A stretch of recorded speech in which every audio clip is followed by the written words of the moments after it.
Karena saya saksi hidup pada saat saya melakukan perjalanan ke Malaysia waktu itu ajal sudah berkumandang, itu buru-buru yang dia cari cuma satu, musola. Membuang seluruh kemampuan spiritualnya hanya untuk bisa mendekatkan diri kepada Tuhan yang Maha Esa. Kita selama ini kan baca Quran masih putus, jadi aku tuh mau yang baca Quran tuh loncat.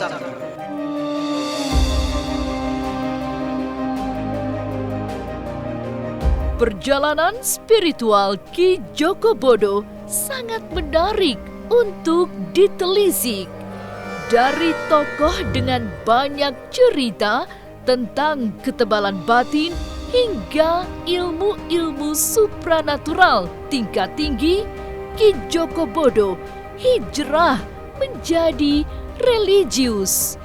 Hari-harinya di masa lampau pernah diwarnai dengan segala yang mistik.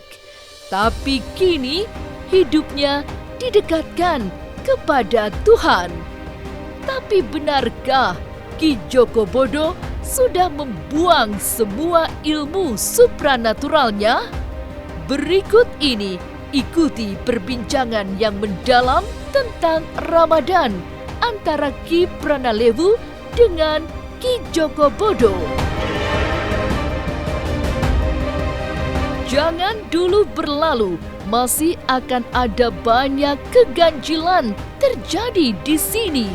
Dan jangan lupa subscribe, like, share, dan komen agar tak ada yang terasa ganjil di sekitar Anda.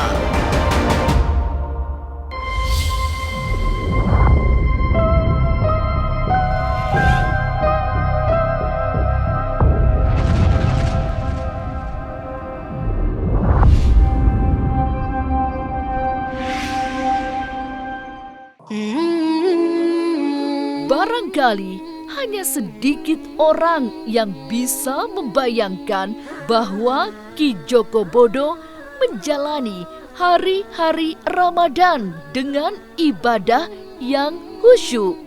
Penampilannya kini juga tidak lagi seram dengan rambut gondrong serta tampang yang mistik. Sebab Ki Joko Bodo sekarang senang sarungan dan berkopiah. Tapi apa saja kegiatan yang dijalani selama bulan puasa? Saya akan buka, mungkin kayaknya ke masjid aja deh supaya enak. Karena kan supaya nggak repot-repot lagi, karena kan mereka beramal, kita juga cari amal kan. Kita sementara mau berangkat ke masjid, mudah-mudahan jadi berkah, kita akan melaksanakan buka puasa di sana. Ya, ini pemirsa, saya udah sampai di masjid. Jadi kita nanti memang pertama harus buka puasa dulu, kemudian sholat maghrib.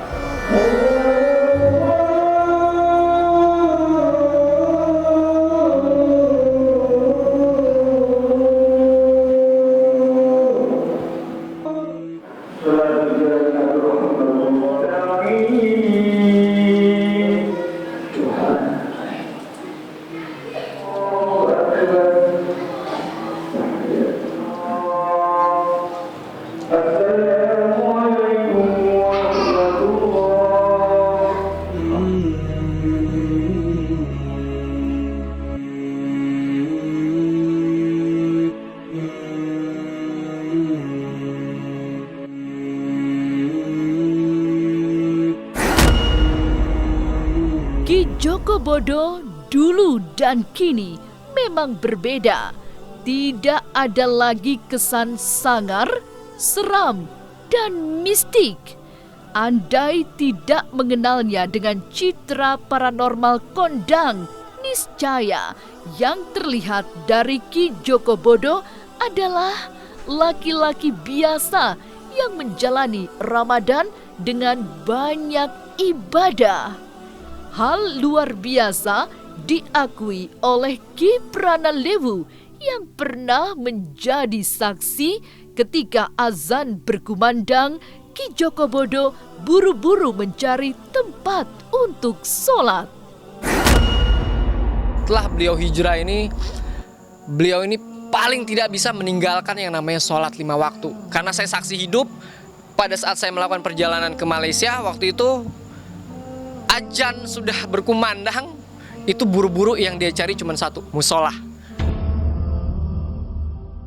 Nah, dari situ saya melihatnya luar biasa karena perjalanan spiritual beliau ini ya mungkin orang bilang konotasinya, image-nya black magic dan lain sebagainya. Tetapi alhamdulillah saat ini beliau ini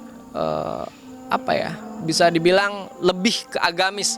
Walaupun ya stylenya beliau seperti ini, tetapi tidak bisa dipungkiri beliau ini salah satu tokoh supranatural, tokoh spiritual Indonesia yang masih terbaik untuk saat ini. Dulu ini kan Ki Joko Bodo ini selalu image-nya nih serem terus arogan, tetapi kalau kita sudah dekat dengan beliau, artinya orang ini soft, sangat lembut sekali. Mereka itu ingin membuktikan bahwa tadinya Ki Joko Bodo serem.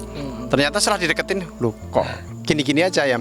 Nah, kita emang manusia biasa kan, manusia biasa itu paranormal kan juga manusia. Kan kenapa harus serem-serem kan? Nggak ada gunanya, yang penting ya kita tampil begitu seperti ini aja kan begitu.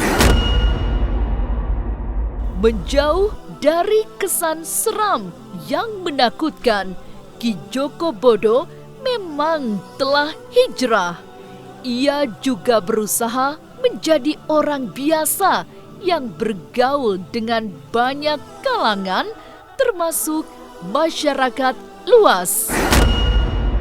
Ya, yang penting kita ini harus melihat dengan mata kepala yang cerdas, yang dingin, jangan emosional ketika kita melihat Ki Joko Bodo gini-gini lalu dihindari, jangan, karena kita perlu berteman dengan siapapun, kita harus berteman dari tokoh-tokoh tingkatan seperti apapun, tokoh hitam, tokoh putih, tokoh seperti apapun kita harus membawa di sana sehingga nanti kita tahu tokoh itu seperti apa dan bagaimana. Kita harus berbaur dan bergaul dengan seluruh masyarakat. Yang jelas kita tidak membeda-bedakan itu kaya, miskin dan sebagainya. Yang jelas ayo kita sama-sama kita bangun negeri bersama, kita duduk bersama, kita berdiri sama tinggi, duduk bersama rendah. Nah, itulah prinsip kami kan.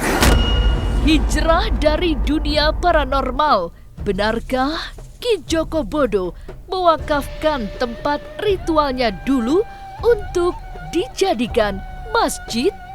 Jangan kemana-mana, tetap subscribe, like, share, dan komen agar tak ada yang terasa ganjil di sekitar Anda.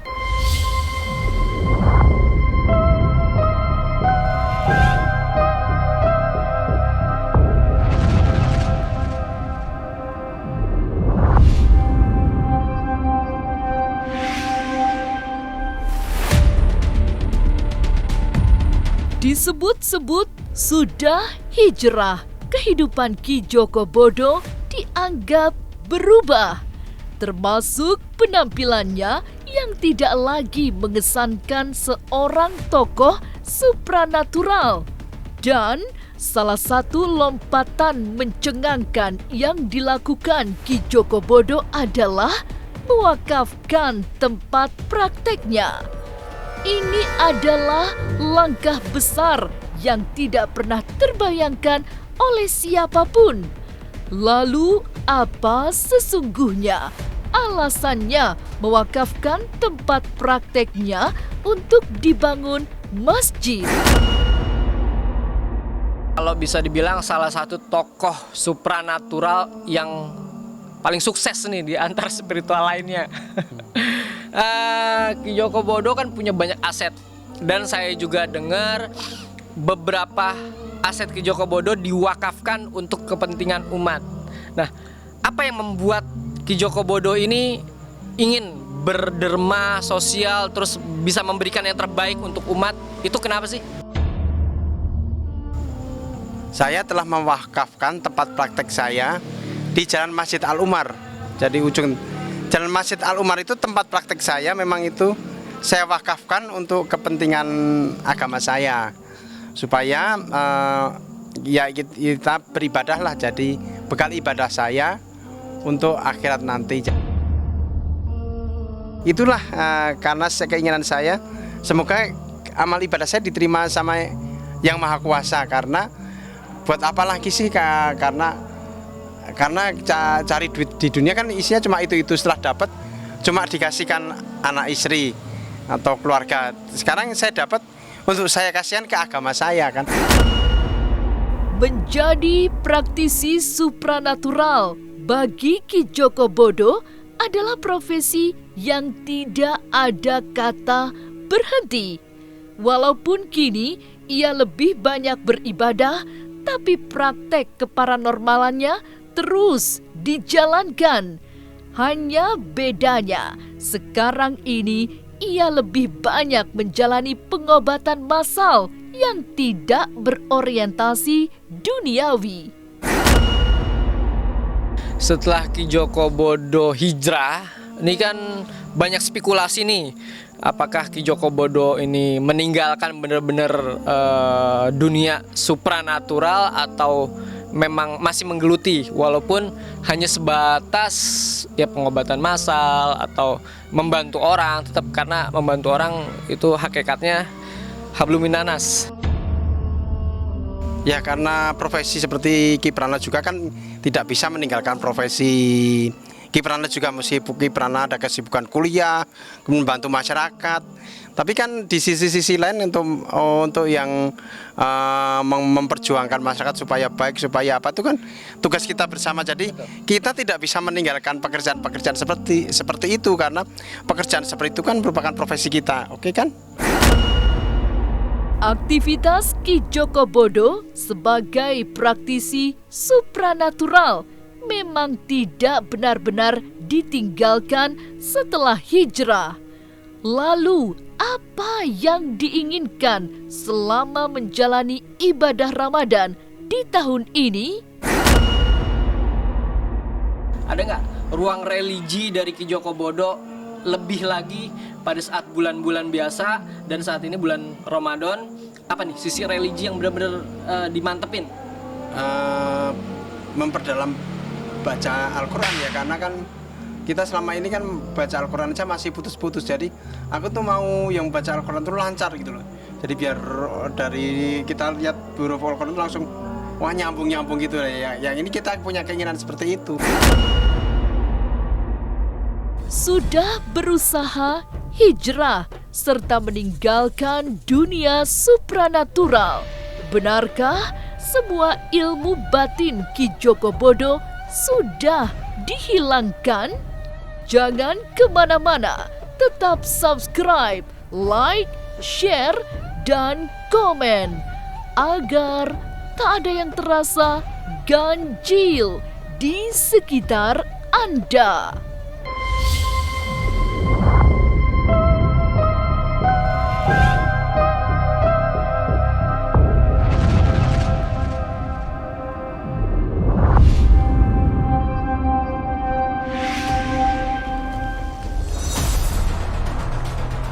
Pernah menjadi tokoh dunia supranatural, banyak perubahan besar dilakukan Ki Joko Bodo, terutama kesungguhannya menjauh dari praktek-praktek mistik yang dulu sangat identik dengan dirinya. Secara perlahan, Ki Joko Bodo kabarnya juga membuang ilmu-ilmu kebatinan yang selama ini dibanggakannya. Hal itu dibuktikan langsung oleh Ki Pranalewu yang pernah sukses menggendam Ki Joko Bodo sehingga bisa diajak pergi ke luar negeri tanpa bekal apapun. Saya mau praktekin, masih punya proteksi gendam nggak dia? Ternyata kecolongan sama saya. Akhirnya saya bawa 3 hari, dia hanya menggunakan sarung 1, terus celana pendek sampai celana dalam dan kaos 1 sama ikat kepala. Itu 3 hari tidak ganti-ganti. Artinya beliau ini benar-benar hampir membuang seluruh kemampuan spiritualnya hanya untuk bisa mendekatkan diri kepada Tuhan Yang Maha Esa. Sebagai sesama praktisi supranatural, Ki Pranalewu melihat dari dekat proses perjalanan spiritual Ki Joko Bodo. Rumahnya yang selama ini melengkapi image mistik juga sudah mulai tawar. Tidak seseram dulu, sehingga masyarakat sudah jarang melihat sosok-sosok gaib berkeliaran di sekitar rumah seperti di waktu-waktu dulu. Ya, alhamdulillahirobbilalamin. Saat ini saya sedang berada di kediamannya Ki Joko Bodo yang konon dulu ini tempat sangat angker. Kenapa saya bilang angker? Banyak sekali warga sekitar sini yang sering melihat fenomena-fenomena penampakan. Tapi alhamdulillah setelah hijrahnya Ki Joko Bodo, saya tidak melihat, walaupun tempat ini masih kategori gelap, sepi, tapi alhamdulillah aura dari tempat ini sungguh luar biasa berubah, walaupun tidak secara signifikan, tetapi perubahan dari aura positif ini sudah terlihat. Saya sebagai junior, sebagai murid beliau, sebagai seorang teman, sahabat, saya melihat sosok Ki Joko Bodo ini sangat luar biasa. Bukan artinya saya sebagai junior untuk mencoba melebih-lebihkan cerita saya. Dulu beliau sebelum saya jadi apa-apa, sekitar 12 tahun yang lalu, salah satu tokoh spiritual yang saya bisa lihat cukup nyentrik ya beliau inilah. Ki Pranalewu termasuk spiritualis yang naksir dengan rumah Ki Joko Bodo. Sudah sejak lama ia ingin memiliki rumah itu. Meski setiap dirayu, Ki Joko Bodo tak pernah mau melepaskannya. Saya tuh sebenarnya naksir sama candinya beliau nih. Rumahnya ini sebenarnya saya tawar, ada orangnya saya tawar nggak pernah dikasih sama Ki Joko Bodonya, tapi saya lagi kilik istrinya sih mau ya. Kalau sampai tempat ini bisa saya miliki, karena ini kan sangat luas, saya punya rencana pengen membangun yayasan yatim piatu. Karena kalau bisa dilihat nih kan ornamennya ornamen patung ya kan, apalagi beliau ini agamanya agama Muslim. Kalau misalnya di Muslim memang tidak boleh, mungkin di agama lain diperbolehkan ya kan, tetapi karena beliau Muslim, saya pikir kalau sampai tempat ini bisa dialokasikan menjadi sesuatu yang lebih baik, kenapa enggak? Dua tokoh supranatural bertemu membicarakan soal-soal spiritual. Tidak seru, tapi penuh perenungan. Perjalanan Ki Joko Bodo hijrah dan menjauh dari mistik menarik untuk ditelisik. Apalagi kabarnya banyak ilmu mistik miliknya yang sudah dibuang.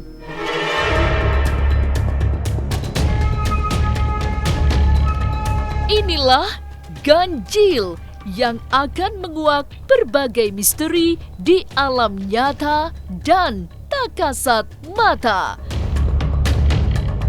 Selamat menjalankan ibadah puasa. Semoga bulan suci ini segala yang dilakukan menjadi amal kebaikan dan ladang pahala. Sampai jumpa pada episode selanjutnya dengan kisah-kisah ganjil setiap hari Senin, Kamis, dan Jumat pukul 5 sore. Tapi sebelumnya jangan lupa subscribe, like, share, dan komen agar tak ada yang terasa ganjil di sekitar Anda.